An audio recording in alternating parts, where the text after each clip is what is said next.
পরিবর্তন কাব্যগ্রন্থ থেকে স্বরচিত কবিতা পাঠ। কবিতার নাম কুয়াশা। ঝাপসা কুয়াশায় আবৃত শীতের সকাল, দিনমণি আগমনে রাত্রি কেটে কুয়াশা যায় দূরে। সকলের কাতরতায় তাই হলুদ চাদরে আপ্যায়ন, গ্রীষ্মের আড়ালে হিমালয়ের চূড়া, মহাসাগর সাগর, ভয়াবহ বন্যা, খরা, মহামারী, কত কি আরো অনেক।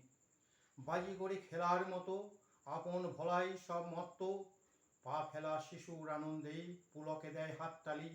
টেনে আনা সুখে রোমাঞ্চিত ক্ষণিকে, তারপর চোখে আসে একটানা শুধু শূন্য, শূন্য, শূন্য, মহাশূন্য। রূপসী চোখের নাচনে নাচে রাজা, মহারাজা, সম্রাটু। নেশাগ্রস্ত হয়ে ছুটে চলে সব দিক অতি দিগন্তে, কামনার সংকেতে এগিয়ে গিয়ে পড়ে যায় অন্ধ খাদে।